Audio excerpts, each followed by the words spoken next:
In this video, we are going to see how you can record the credit purchase invoices in QuickBooks. So let's get started.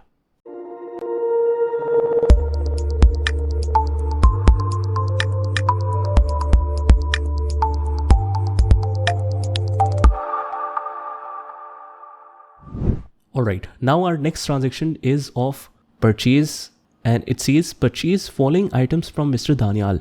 That means we have a credit purchase invoice. How I know it?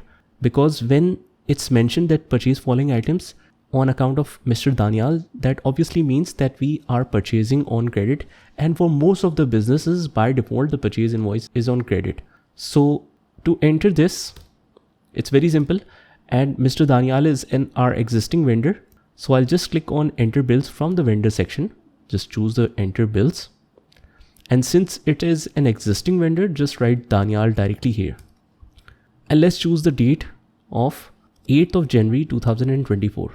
But make sure that the date is selected correctly, because sometimes the Windows is set to month, date and year format instead of date, month and year. So if the date format is incorrect, it will choose the wrong date. As you can see here, I have written 8th of January 2024, but because my Windows format is in month, date and years sequence, it picks up the date of 1st August, which is wrong. So let's correct this. I'll just go to the bottom area, right click here and click on adjust date and time. Now I'm using Windows 11 for it, but yours options might be different. So it's more or less same.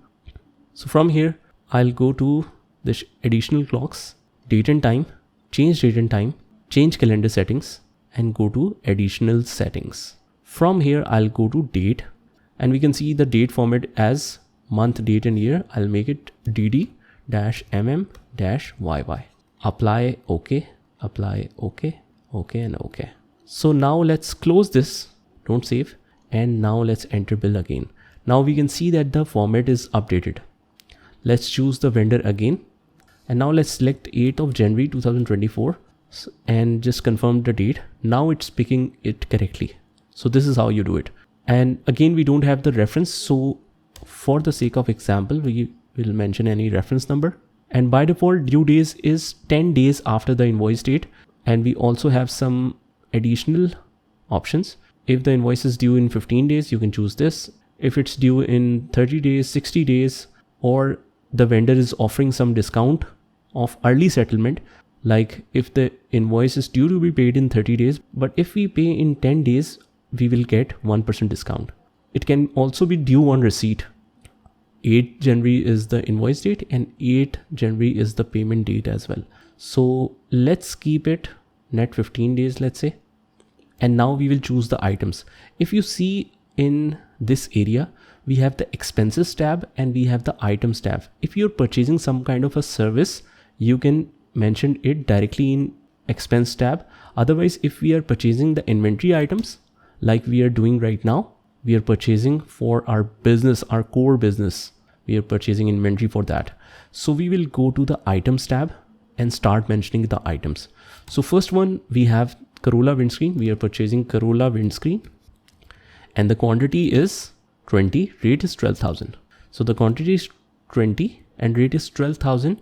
Now it comes by default because when we set the inventory item initially, we mentioned the cost at that point. So 240,000 is the total. And next one, we have Civic headlights. So let's choose Civic headlights and the quantity is 20, rate is 35,000.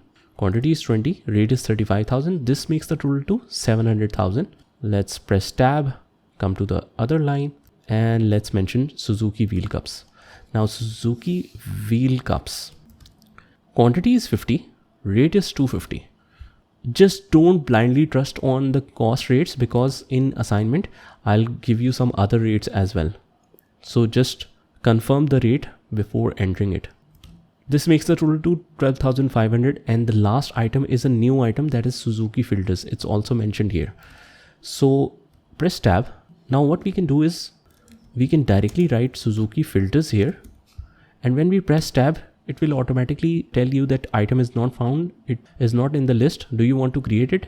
We will click yes. And from here, I'll choose the inventory part and the rest of the process is same. I'll choose the unit of my year and let's mention Suzuki filters, both in the purchase description and in the sales transaction. And let's mention the cost here, which is 250. Cost of goods sold is already selected. I'll choose the income account now. Inventory asset is already selected.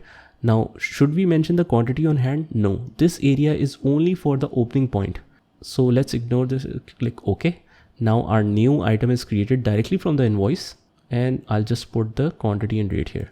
So 70 is the quantity, and rate, since we have entered it when we configured, so it's automatically picked.